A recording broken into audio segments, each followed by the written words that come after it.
After the kingdom of Vis was defeated in the war, the royal court had to select a princess to fulfill a peace treaty marriage.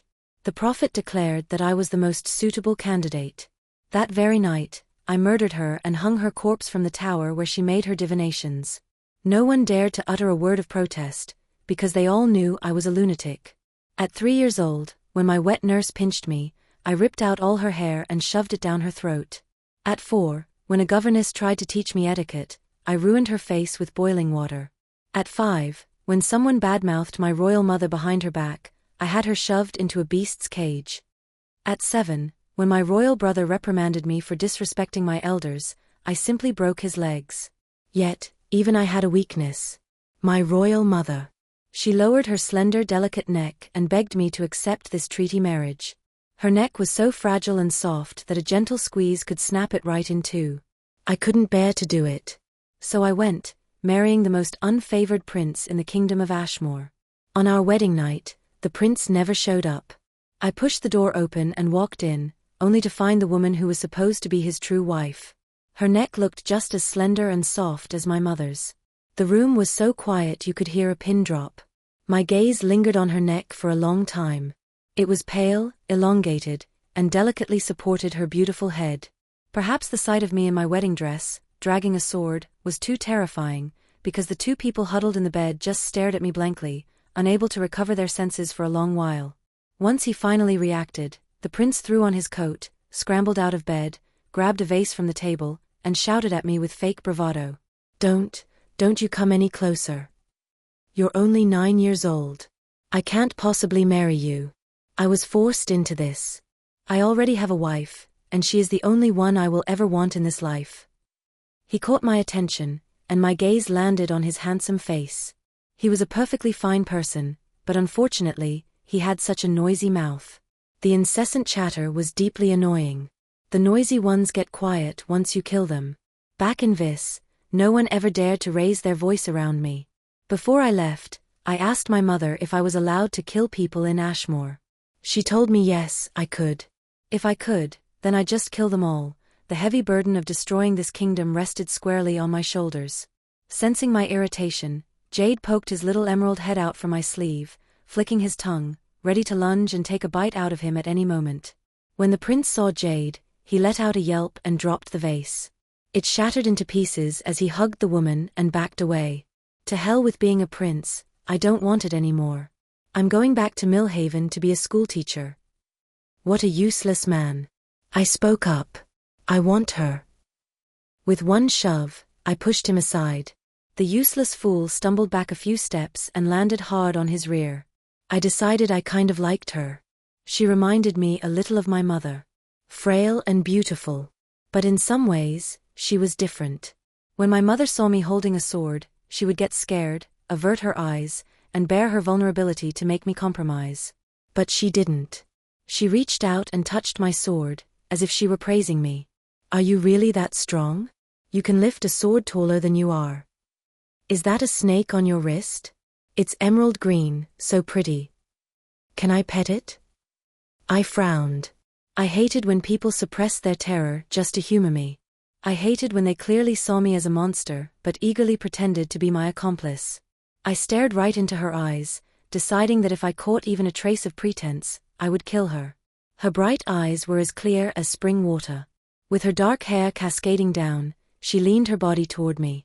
She extended a finger and gently tapped Jade's head.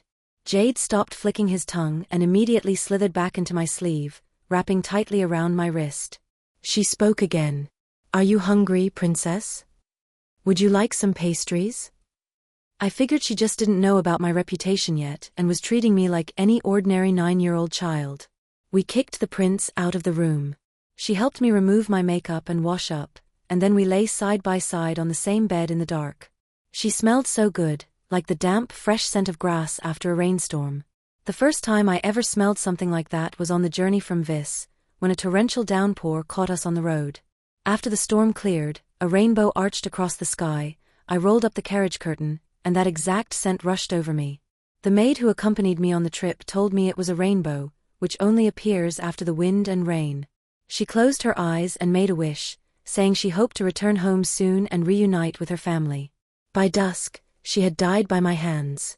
She had poisoned my food, hoping I would die within Ashmore's borders. Far too many people wanted to kill me, but unfortunately, the ones they sent were always far too stupid. She carefully lifted the silk quilt, got out of bed, and pushed the door open. Jade and I both stared at the slight gap in the door, peering into the heavy darkness. There was moonlight tonight. The person outside murmured intermittently, the words muffled and unclear. I figured it wasn't anything nice. She let out a sigh. She's just a half-grown child, forced to leave her home behind. We're all pitiful creatures here. She returned to the bed, and I deliberately rolled over into her embrace, pressing my face against her neck. The sensation was remarkably smooth and warm. Back in Vis, I loved sleeping like this, holding on to my mother. I knew my mother never actually fell asleep. She feared me and dreaded me far more than she loved me. She stiffened for a second, then wrapped her arms around me, and soon her breathing fell into a steady, even rhythm. She was so good at pretending. I liked her even more. I decided I would keep her around a little longer. There were very few servants in the prince's manor, and none of them seemed afraid of death. In the morning, while I was zoning out staring at her eyelashes, the door was shoved open from the outside. The prince tumbled in, followed by several burly sour-faced old women who immediately started barking reprimands. Today you must enter the palace to pay your respects to the king and queen. It's time to get out of bed and get dressed. From now on, the princess is a royal consort, and she must abide by the rules of the prince's household. The same goes for the prince and the secondary wife. This is the royal capital, not some rural backwater. Everything must be done according to protocol, so you don't disgrace your station.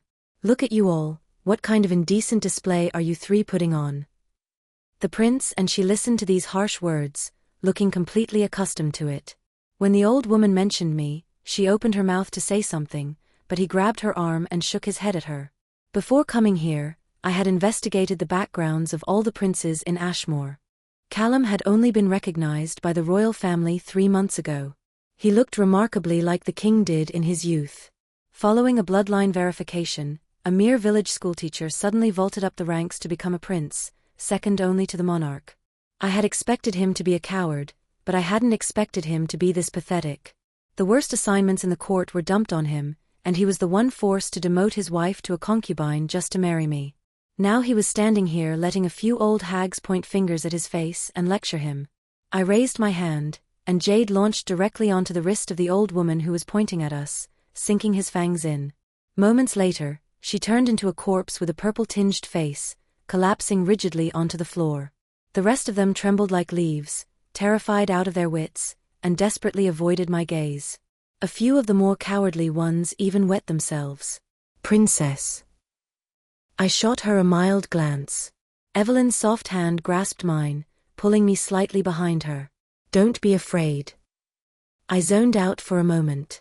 My mother used to say those exact words to me. It happened when my wet nurse, her head covered in blood and her mouth jammed full of black hair, was howling and vomiting, violently kowtowing to my mother and begging her for justice. My mother hadn't even spared the woman a glance, simply pulling me into her embrace. She had said, "Don't be afraid." She never asked me why I did it, and she never criticized my cruelty. She just held me softly like that, as if she possessed an innate, unwavering ability to love me. I looked at Evelyn. Her fragile body shielded me, her shoulders trembling slightly, causing the tassel earrings she wore to sway gently. She was terrified. She kept her eyes away from the corpse on the floor, and the palm of the hand holding mine was slightly clammy. I thought she was foolish and pathetic. Just like my mother. If this foolish, pathetic, beautiful woman was willing to stay by my side, I could protect her, just like I protected my mother. The old woman who died was someone the queen had sent over. This guaranteed that today's trip into the palace wouldn't go smoothly. Callum was summoned away by a royal attendant, while the queen used fatigue as an excuse to go take a nap. Evelyn and I were left waiting in the outer parlor. The tea was swapped out cup after cup, and the pastries on the table grew stale and hard. When the sun was at its highest, a palace servant came over to inform us that the queen liked to drink sun-dried jasmine tea when she woke up, and asked if we would be willing to assist in preparing it. I just smiled, but didn't move an inch. Evelyn glanced at me, then turned around and quietly followed the servant out. I wanted to wait for her to beg me for help. But she never did. The last trace of ice in the room melted away, and waves of oppressive heat drifted in. I lost my patience, starting to suspect the queen had died in her sleep. Mostly, it was because I saw Evelyn bustling back and forth in the unshaded garden, while the palace servants stood under the cool corridor fanning themselves, nitpicking the jasmine flowers she picked. My shiny new plaything was being bullied right in front of my eyes. I tapped my fingertips against the teacup, silently counting in my head. A moment later, terrified screams erupted from the queen's sleeping chambers.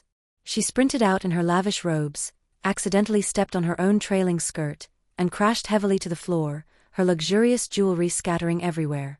A dense, swarming mass of centipedes and venomous bugs chased close behind her. I strolled up to her and offered a smile. "Since your majesty is awake, I'll be taking my leave. I'm born with a strange affliction, you see. If I stay anywhere for too long, I tend to attract venomous pests." Jade slipped out of my sleeve and gave a little shake of his head. The servant who had just helped the queen up lost her voice, went limp, and sent the queen crashing right back down to the ground. "Aurora." Absolute terror danced in her pupils. "This is Ashmore, not Vis. You are mistaken if you think you can run wild here. You are nothing but a lunatic." According to the intel she had received, I was born into royalty, the most favored little princess of Vis, spoiled rotten, willful and cruel. She had underestimated me, and the initial show of dominance she had prepared backfired completely. She could certainly send guards to arrest me, or even have me killed. But what I represented was never just a single life. I was the embodiment of the armistice between our two nations. If I died, it meant a war with no end. The outer court and the inner palace were tightly intertwined. If she wanted to grind me down, she had to see if I was willing to play her game. In the carriage ride out of the palace, Callum and Evelyn looked like two children who had done something wrong, lowering their eyes and too afraid to look at me. Evelyn's hair and clothes were somewhat disheveled, and her hands rested awkwardly in her lap, her fingertips stained yellow from the sap of the jasmine flowers. Callum didn't look much better. The knees of his light-colored robes were covered in dust, and the hem of his clothes was splattered with ink stains. The two of them huddled together, looking like two heavily bullied little mushrooms. "Princess, we are so sorry." Callum held Evelyn's hand, his eyes brimming with utter heartache. "I'm the one who dragged you both down. I don't have enough knowledge, I don't understand palace schemes, and I have no idea how to navigate this society." The corners of his eyes began to turn red, and a tear dropped onto the back of Evelyn's hand. Aside from his handsome face, he was completely useless, which I already knew. "Why didn't you beg me to help you?" I asked Evelyn. As long as she opened her mouth to ask, I absolutely would have helped her. "Because you are younger than me," she said. "In terms of status, I naturally cannot compare to your nobility, but I am older than you. Even if I can't protect you, I cannot drag you down." My gaze fell to her neck once again. So fragile, so easily snapped, yet carrying a hint of stubbornness. Honestly, for our family, living our own lives well is more important than anything else. Family? What an unfamiliar word. I decided I liked it a little. Almost all the servants in the prince's manor had run away.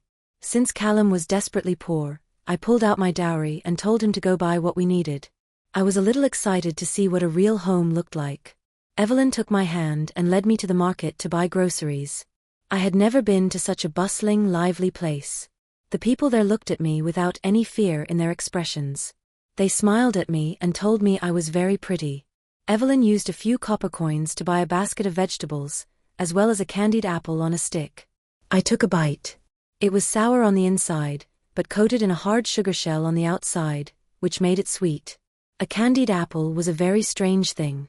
Just like Evelyn. When she was draped in luxurious robes and gold hairpins, she didn't seem very happy, but when she wore plain clothes and carried a woven basket, she was radiant. Back at the manor, Callum directed the newly purchased servants as they tidied up the courtyard. Evelyn cooked dinner. It was a very simple meal, and the taste was just average, but we ate every last bite.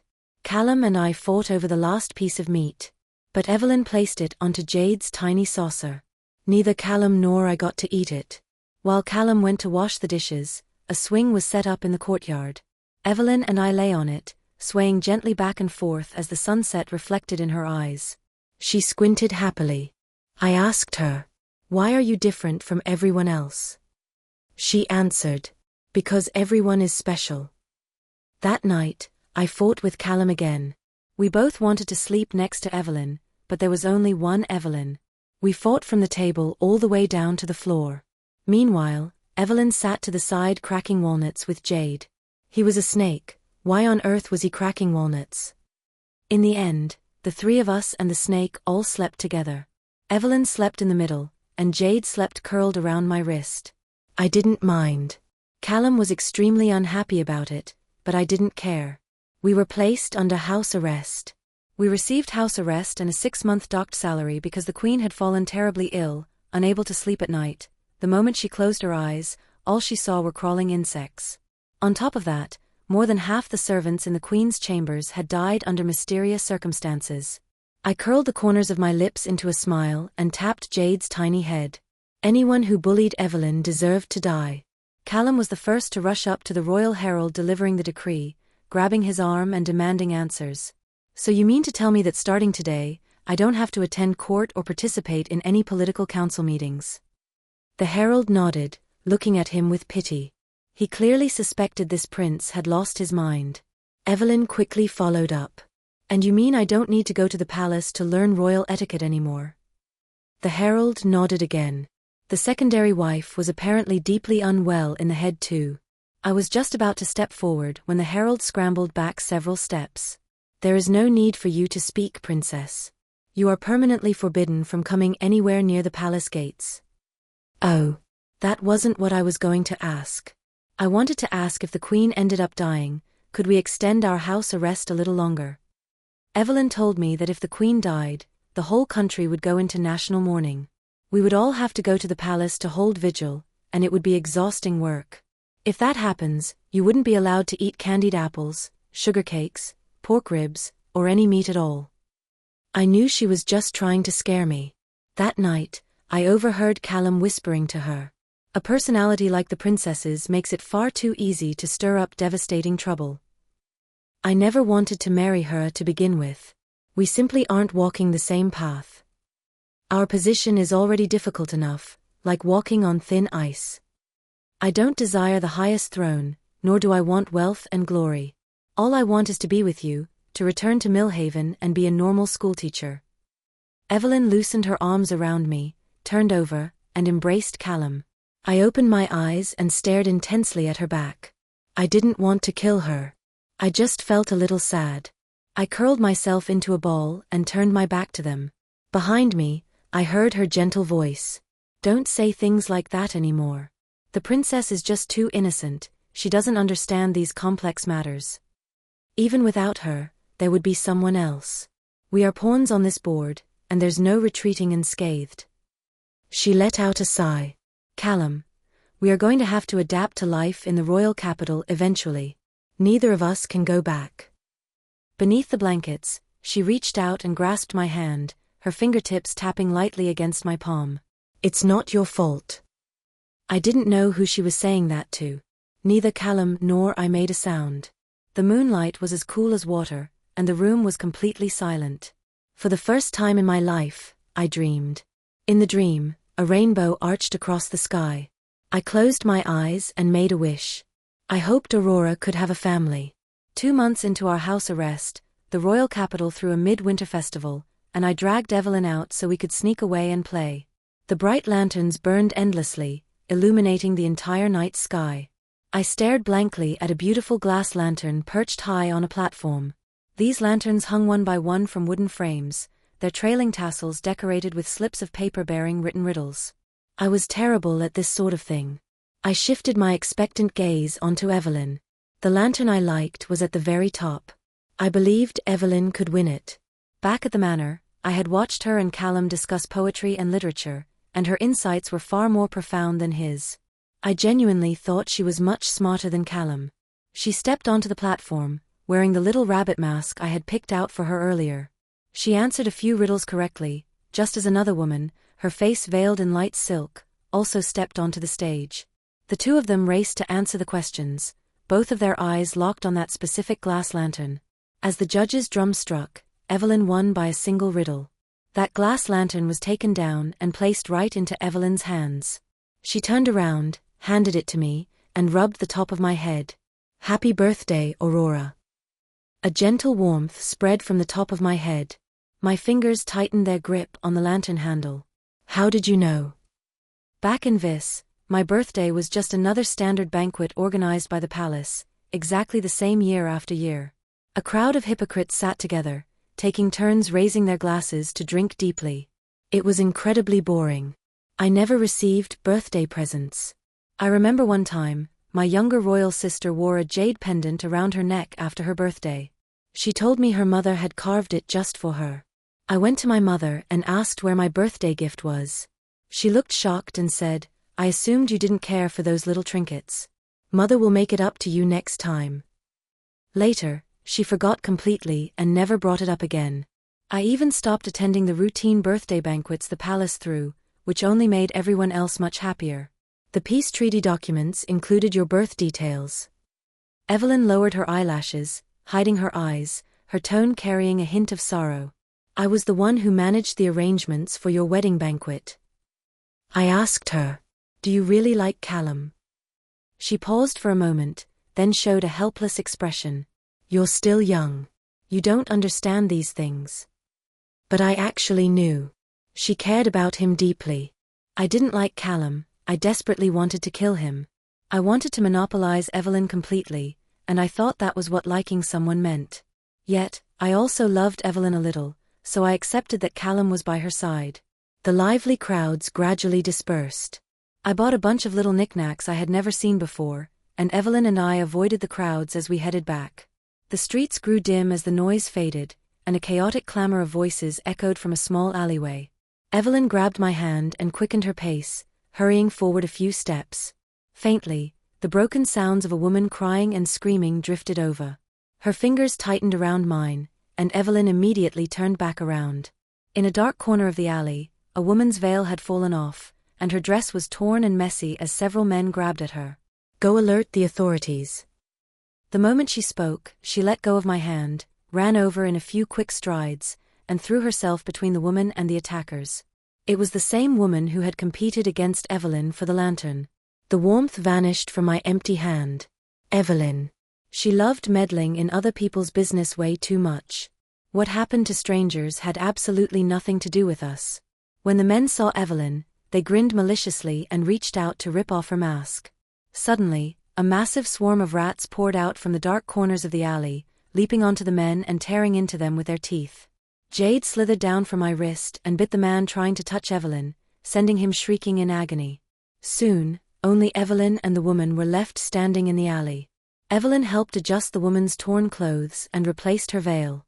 I stepped out of the shadows, my hostile gaze locking onto the woman. Jade coiled back on my wrist, waiting for the perfect moment to strike. "Aurora." As if suddenly remembering something, Evelyn crouched down, leaned close to me, and spoke with a slightly coaxing tone. "I almost forgot how incredibly capable Aurora is." She had sensed my murderous intent and pulled me back smoothly without making a scene. I felt a flare of anger and turned my face away. Hearing the commotion, the city guards rushed over. Evelyn dragged me behind a haystack to hide. As the woman seemed to finally regain her senses, she explained the entire incident to the guards, her eyes drifting toward our hiding spot. "I really don't know what happened. These men just suddenly collapsed and couldn't get back up." Evelyn breathed a sigh of relief. Just as she pulled me away to leave, she unclasped the pendant around her neck and casually tossed it onto the ground near the haystack. Our house arrest ended as summer turned to early autumn.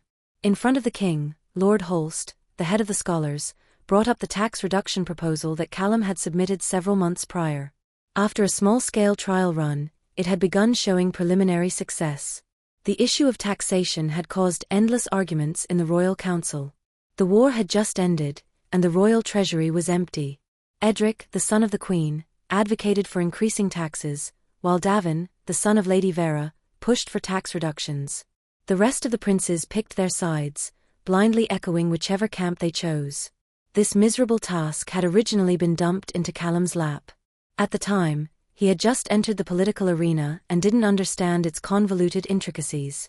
He didn't take a side, but instead combined both perspectives to form his own judgment. The king was dissatisfied, and Callum thoroughly offended both factions. Ultimately, this hot potato was handed off to one of Lord Holst's disciples.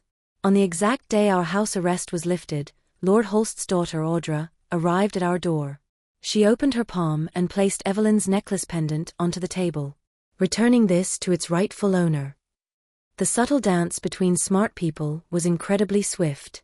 She understood exactly why Evelyn had left the pendant behind, and she offered her own reciprocation. The Holst family has no desire to be dragged into the war for the throne. The daughter of the head scholar and the secondary wife of the fourth prince have never crossed paths. Thanks to this incident, Callum successfully returned to the royal council and re-entered the king's line of sight. Edric and Davin were locked in a fierce battle. The king, seeing everything clearly, neither stopped them nor interfered, and in his free time, he frequently summoned Callum to play chess with him. When Callum came home, I heard him ask Evelyn, "How should I play this game?" Evelyn, holding a scroll in her hands at the time, looked up and smiled softly.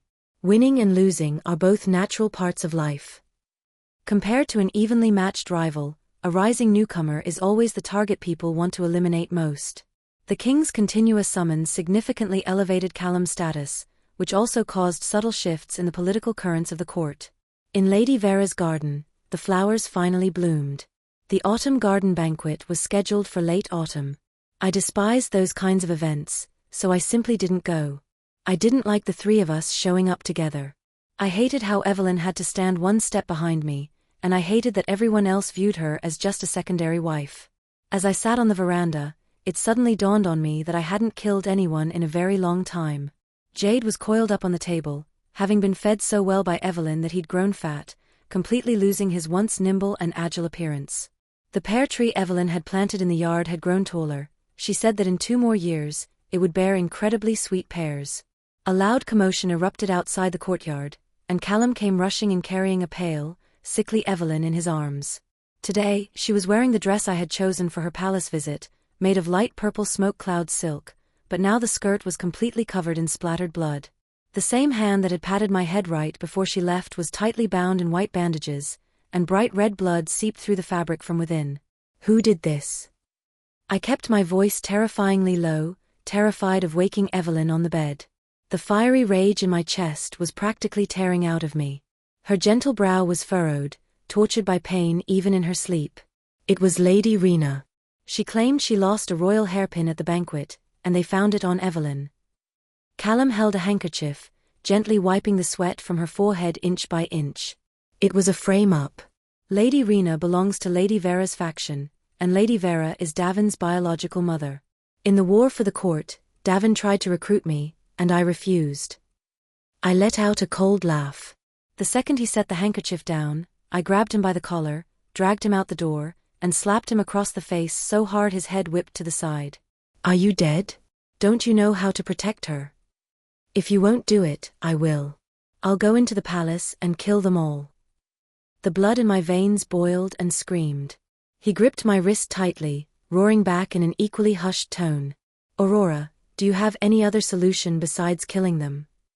If you kill them now, all of us will be thrown into prison tomorrow. Do you think you are still a princess in Vis? You are in Ashmore now. You are my Callum's wife. Tears spilled from his eyes. Do you really think I don't want revenge? Do you think I can bear watching Evelyn suffer?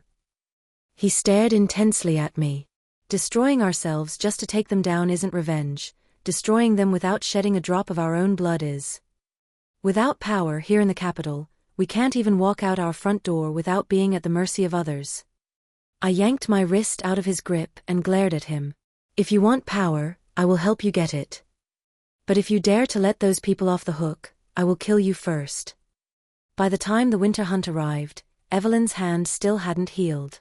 The royal physician said the bones in her fingers had sustained catastrophic damage. Even fully healed, she would never be able to handle fine needlework or embroidery again.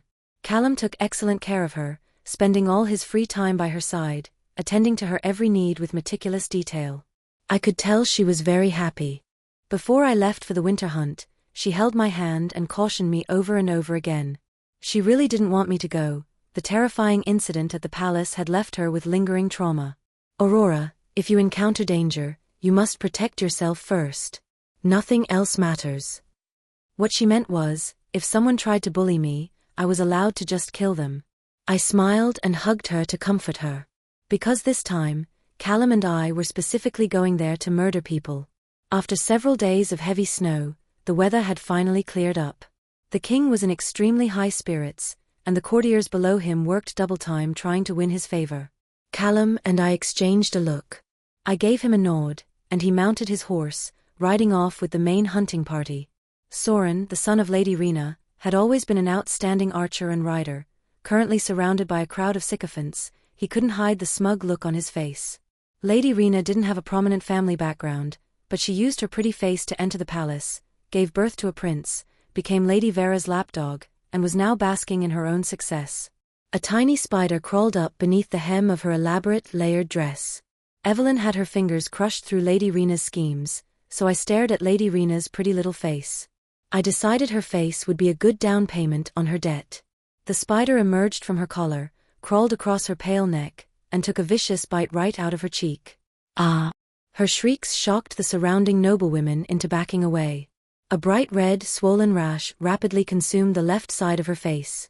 I had heard the king's favorite feature was the red mole on her left cheek, which, paired with her slightly childish features, gave her a unique charm. Now, that charm was gone entirely. Skirting around the crowds, I followed Jade's guidance deep into the woods until I spotted the king and several princes resting in a clearing. Biting my fingertip, I let drops of my blood fall onto the grass, releasing tendrils of an exotic, intoxicating scent into the air. Even Jade started acting agitated, his body twisting restlessly. I reached out and slid him back into my sleeve. A rustling noise began echoing through the forest undergrowth, followed quickly by the roars of tigers and the howling of wolves rapidly closing in. Several fierce tigers and wild wolves, their eyes bloodshot and jaws dripping with saliva, lunged madly into the crowd. I watched as Soren stood inside a protective ring of guards, holding his bow and shooting arrows like an absolute fool. In the next second, a massive tiger swatted aside his protectors and pinned him directly to the ground. Blood flooded the area, and his eyes, which mirrored the childish innocence of his mother's, bulged in pure terror as he died with them wide open. Callum stuck close to the king the entire time, retreating and fighting alongside Davin. Their distress flares had already been fired. The main forces would arrive in less than 15 minutes. The scent of fresh blood only deepened the crimson rage in the eyes of the tigers and wolves. I set my sights on Davin's leg. Finding an opening, a wolf lunged forward and locked its jaws viciously around it. The guards around the king fell one by one, and the wolf pack began to close in. I mentally directed a wolf to lunge straight for the king's throat. Blood sprayed in every direction as the wolf's fangs sank viciously into Callum's arm instead. Through the gaps in the tall grass, he met my eyes from a distance, sheer disbelief and terror filling his gaze.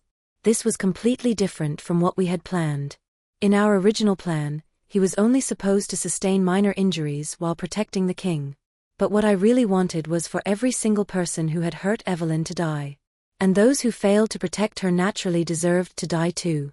Suddenly, Evelyn's gentle eyes flashed through my mind, as soft and peaceful as a spring breeze rippling across a pond. Her eyes were so beautiful. I absolutely refused to see her cry. I released my mental hold on the animals, and a guard perfectly timed his strike, slicing his sword straight through the wolf's throat. Following a hidden path, I slipped back silently, rejoining the panicked crowds without anyone noticing. A massive crowd surrounded Lady Rena's tent as physicians sprinted in and out. Unending screams of agony echoed from within, and several noblewomen huddled together, whispering furiously. Everything was perfectly fine. How could she just get bitten by a venomous bug out of nowhere? I know, right? In such a short time, half her face has rotted completely away, you can already see the bone. Looking like that, her time in the king's favor has definitely come to an end. Just ending her royal favor simply wasn't enough. Gods! Get a physician. Davin and Callum have been injured. The massive hunting party returned in absolute chaos. The men who had ridden out looking so confident and heroic were now battered, bloodied, and heavily guarded as they limped back. The moment Lady Vera saw Davin's mangled, bloody leg, she fainted dead away. The Queen, on the other hand, systematically ordered her people to manage the crisis, unable to hide the frantic anxiety in her eyes. Her own son, Edric, was perfectly fine, of course. Otherwise, who would we dump all this blame on? Lady Rena staggered out of her tent, slamming right into the trampled, violently mangled corpse of her son Soren. A heart-wrenching shriek tore from her throat, perfectly matching her rotting, horrifying face. I suddenly thought Callum was right. A simple death was way too boring. A fate worse than death was much more entertaining. I curled the corners of my lips. Edric rode back into camp on his horse, looking wildly triumphant, hauling a massive load of hunted game. Seated behind him on the horse, her body mostly hidden beneath a heavy cloak, was a woman with a deeply furrowed brow. It was Lord Holst's daughter, Audra. Things were truly getting more and more interesting. The wolf had torn a massive chunk of flesh completely off Callum's arm, right where it connected to his shoulder. Evelyn cried for a long time. Once she figured out it was our deliberate scheme, she refused to speak to either of us for 3 whole days. This calculated plot completely shattered the delicate facade of peace in the royal court and the inner palace.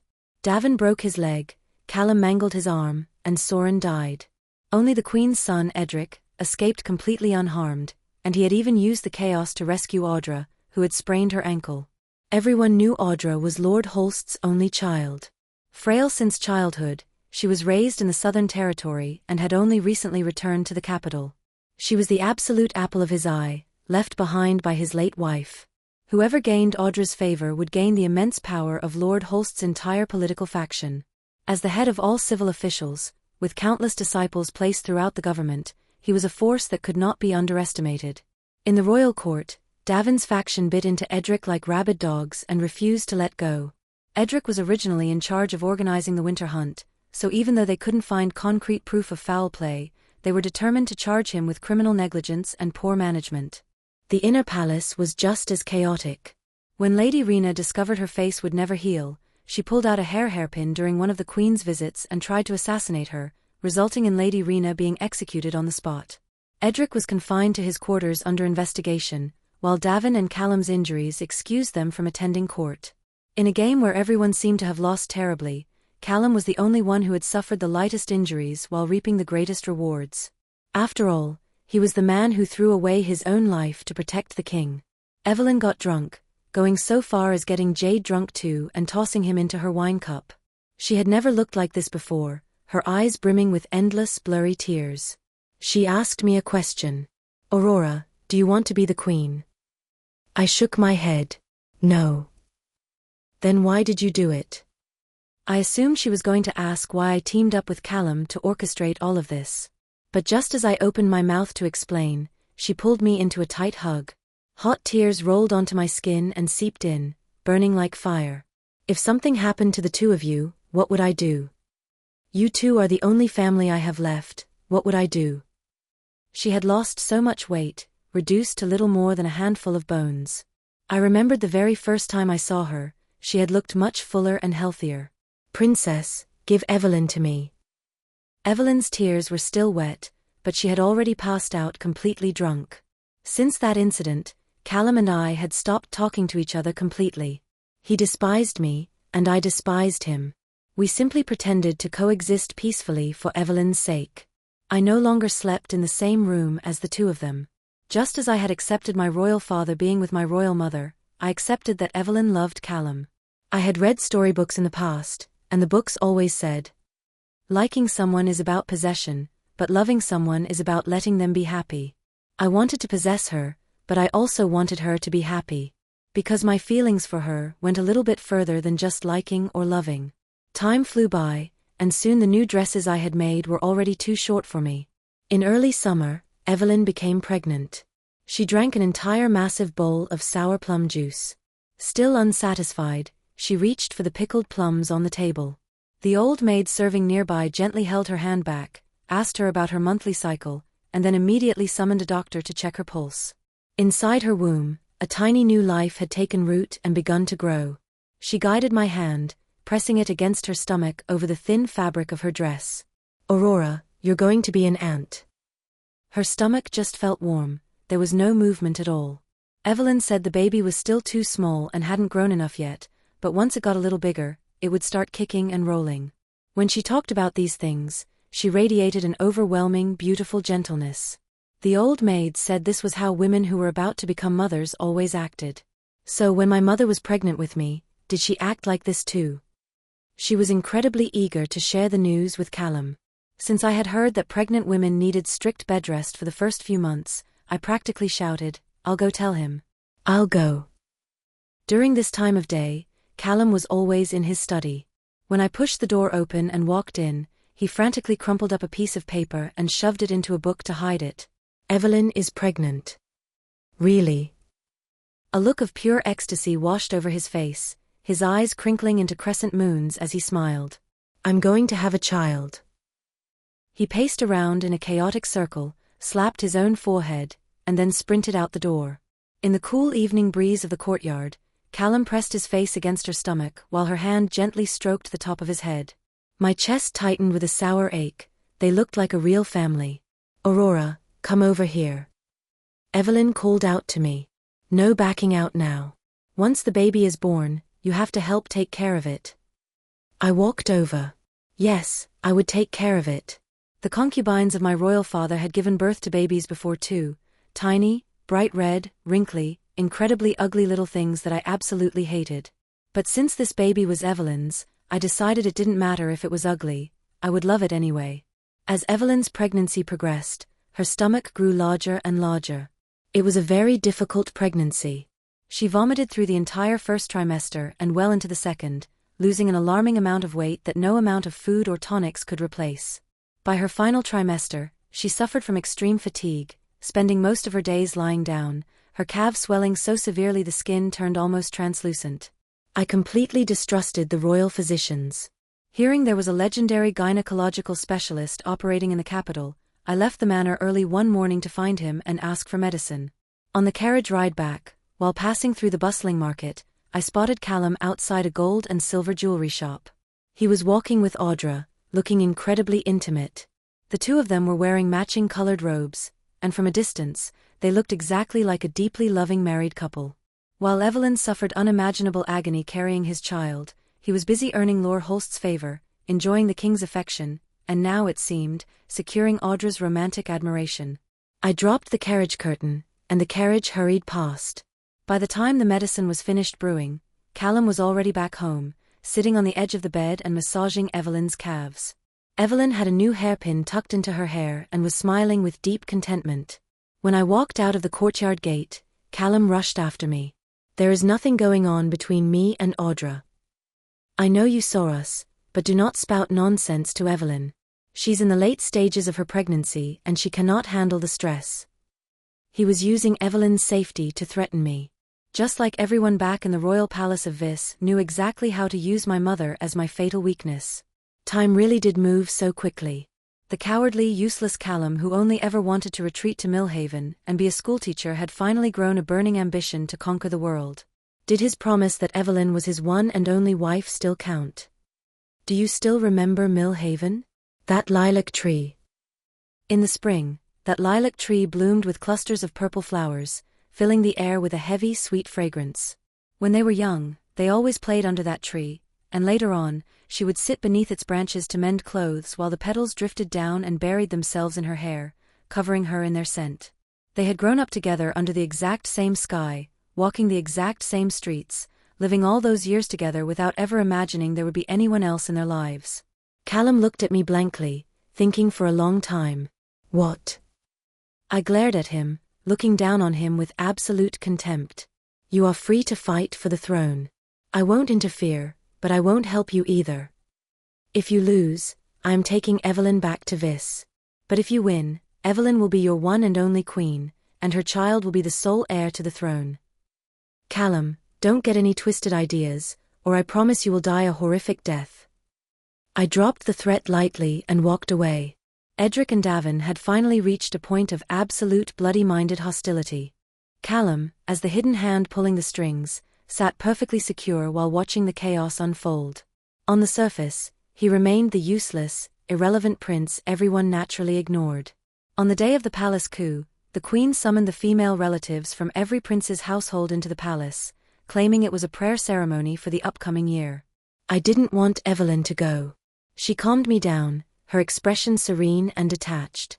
The Queen's power is absolute right now, and she's desperately looking for a scapegoat to make an example out of. She paused for a moment. Since I cannot help him with anything, the least I can do is not drag him down. Evelyn. She understood absolutely everything. Once inside the palace, I warned her over and over again absolutely not to eat anything and never to let me out of her sight. But in the end, tragedy struck anyway. I was only gone for a brief second. By the time I returned, a pool of blood was already spreading out from beneath her. Her face was drenched in sweat as she clutched her stomach, looking at me with helpless, unconcealed terror. The Queen found a side room for her. Right after the baby was born, Evelyn took her last breath in my arms. She named the child Clarence, meaning clear as water. Before she died, she stared unblinkingly at me and the baby, her nails digging so deeply into my flesh that it shattered my heart. I am leaving Clarence to you. She looked right at me, using the very last ounce of her strength. Aurora, take good care of yourself. The light in her eyes scattered, and her final breath faded away. Her lingering, reluctant gaze rested on my face until the very end. I strapped Evelyn onto my back and held Clarence tightly to my chest. The area outside the hall was heavily surrounded by guards. Please return to the hall and wait inside, Princess. I realized I had been far too soft and indecisive lately, which made everyone forget that I was a complete lunatic.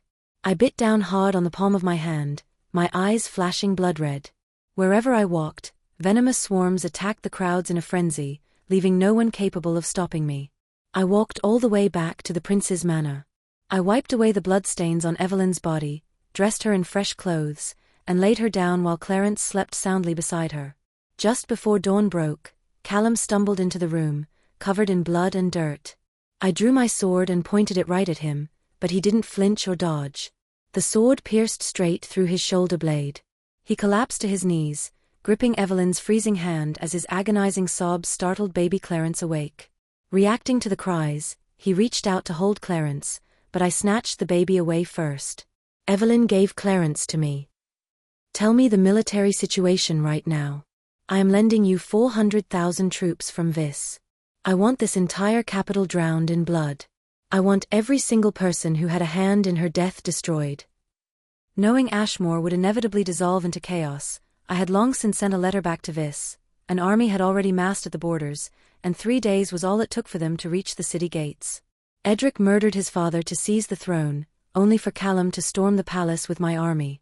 Before Edric's crown could even sit securely on his head, he was slaughtered for treason. Jade sank his fangs into the Queen's neck, viciously ripping and tearing at her until she was bitten to death in an act of pure vengeance. I commanded the military force, and Lord Holst commanded the political power. Callum's path to the throne went incredibly smoothly. He emerged from a sea of thousands, his burning ambition entirely unconcealed, right up until the moment he reached the highest seat and sat down. But not a single person knelt before him. His smile froze instantly, and he looked over at me. Holding Clarence in one arm, I kicked him viciously off the throne. Today was the coronation of the new king, but unfortunately for him, the new king wasn't Callum, it was Clarence. And until he came of age, I would guard this empire for him. Callum stared at me, then threw a look of bitter resentment at Audra, screaming at the top of his lungs. You all betrayed me. I swung my sword and slashed the tendons in all 4 of his limbs, watching as he twisted, thrashed, and rolled on the ground in agony. Evelyn died of poisoning. The only 2 people she would ever let her guard down enough to accept food from were me and him. If I listened to Evelyn, I would never have helped him seize the throne through mass slaughter. Only when something happened to Evelyn would I truly go insane, and a lunatic made for the sharpest weapon. Evelyn was brilliant. Right before she died, she had already pieced the entire conspiracy together. She only begged me for 3 things in her entire life. First, to return her to Millhaven and bury her on a hillside covered in wildflowers. Second, to protect Clarence and ensure he lived a safe and peaceful life. Third, she begged me to spare Callum's life. Of course I was going to promise her that.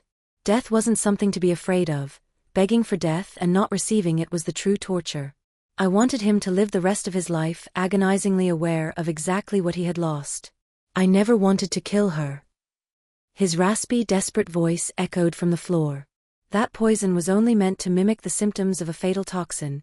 its real purpose was to induce premature labor. She was already at full term, and I had everything perfectly prepared. I never intended to kill her. Flashes of deep guilt and crushing regret crossed his face. I kicked him brutally in the face. But she was carrying twins. That baby girl, who looked exactly like Evelyn, never even got the chance to see this world. Later, I saw my mother again. Dressed in a bright red palace gown, she had put on a significant amount of weight. In her hand, she led a young child, around 4 or 5 years old. And that was exactly how long I had been gone from my homeland. On the day she wept hysterically, dropped to her knees to beg me to accept the treaty marriage, and bared her slender neck to me, she was already pregnant with my younger brother. My mother grasped my hand through a silk handkerchief and smiled brightly at me. "This is your younger brother, Alaric." The child turned his face away and sneered, "She's not my sister." I played with baby Clarence in my arms and replied coldly, "And I don't need a younger brother." My mother grew anxious. "Are you really planning to raise this child to take the throne? You are a woman, Aurora. You can secure the throne for yourself first, and then kill this child later so you can pass the crown to your brother. Don't forget who convinced your royal father to send troops to back you up." "Who was it?" "It was the prophet's prophecy, of course. On the day I was born, every animal in the capital went mad, venomous snakes swarmed the palace walls, and the bright daytime sky was swallowed by black clouds. The prophet read the omens and declared that I would live a life of ruthlessness and endless slaughter, yet I would also be the shield that guarded Vis for a century, and perhaps even unite the 4 corners of the world. For the very first time, I rejected my mother. Her tear-dampened eyelashes and fragile, slender neck elicited absolutely no pity for me anymore. She carried far too many hidden motives and was entirely devoid of sincerity. Alaric beat and cursed the servants, loudly complaining that Ashmore was incredibly boring and nowhere near as free as Vis. My mother scolded him, telling him he must show respect to his subordinates and never display his true thoughts in front of others. Refusing to listen, he cried until his eyes were entirely red. Then, she coaxed him gently. "Mother is only saying this for your own good. Being too arrogant will earn you too many enemies, and it will end up destroying you." That was not how she taught me when I was young. She trained me to attack, indulged my bloodlust, until even she became terrified of me. So my mother actually did know how to be a real mother. Then, Alaric died. Right after drinking a bowl of milk. My mother grabbed a sword and tried to kill me, but a single look from my eyes terrified her into backing away. She shrieked hysterically. "You're insane. You are completely insane. That was your own biological brother. But you were the one who personally slipped the poison into the milk." My mother had tried to murder Clarence, and I simply returned the favor. If she hadn't been so ruthless to begin with, this never would have happened. With her hair wildly disheveled, she cursed me. "Aurora, you will die a horrific death." As a gold hairpin pierced straight through her neck, she gave me a triumphant, malicious smile. "You murder your brother and force your mother's hand. You have abandoned all filial piety and familial love. Sooner or later, you will die without a burial place." When I was young, she told me that she was the one who chose my name. Aurora meant dawn. It was the very first ray of light cutting through the absolute darkness. I wanted to believe that she had loved me once. Just as I accepted that the very first maid who tried to poison me on my journey here was sent by her. Even my mother wanted to get rid of me. I went to visit Callum in the North Tower, where I had planted a lilac tree for him in the courtyard. Whenever the flowers bloomed, I had the servants carry him out and place him beneath the tree so the scent of the petals could shower over him. Yet the woman who used to smile and laugh beautifully under those branches would never appear again. I hired people to sit with him every single day and recount every memory of his past with Evelyn. I didn't want to kill him, I wanted to destroy his soul. He cried until he went completely blind, wasting away to a skeleton, slowly descending into total madness. But with all 4 limbs severed, he couldn't even manage to kill himself. Stepping out of the North Tower, I ran into Audra. She was now serving as Clarence's teacher. If a woman could rule as a king, then why couldn't she stand in the royal council, stabilize the nation, and bring peace to the world? I said she could, so she did. I asked her, "Aren't you going to go inside and see your old lover?" She furrowed her brow in disgust. A fraud desperate for fame. Completely sickening. Callum had used Evelyn's insights and essays to win Lord Holst's favor, and then repeatedly showed up to rescue Audra when she was being harassed by Edric. But a fake is just a fake. The Callum that Audra had fallen in love with was entirely fabricated. Looking back, she finally realized that the calm, composed woman wearing a rabbit mask who beat her for a glass lantern at the Midwinter Festival, saved her from danger in a dark alley, and left a necklace behind waiting for her to come knocking, was the real genius all along. But the brilliant soul had already passed away, and true kindred spirits were impossible to find again. Clarence grew to 3 years old, a soft little toddler, and asked me about his mother. "Did you love my mother very much? My teacher says love is what turns the hair at your temples gray." I looked at myself in the mirror. I was only 20 years old, which should have been the most beautiful time in a woman's life, yet there were already streaks of white graying at my temples. Love doesn't make people grow old, grief and longing do. I missed Evelyn incredibly. Years went by, sunset following dawn, day after day. But she never visited my dreams, not even once. It reminded me of the prophet. Right before she died, as I drained all the blood from her body, I asked her a question. "You successfully predicted that I would accept this treaty marriage, but did you predict that you would die by my hands today?" She had looked at me with deep sorrow and pity. "Princess, this is simply your destiny." I had spent my entire life grasping ultimate power, desperately hoping for a world at peace, yet I could never achieve true wholeness. I told Clarence the story of me and Evelyn, piece by piece. It didn't need to be recorded in the royal chronicles, and the rest of the world didn't need to remember it. I only wished for her eternal peace, and for her to be remembered with love. She was the truest person I ever knew. And from that day on, through every dawn that broke, my light remained forever drowned in eternal night. The end.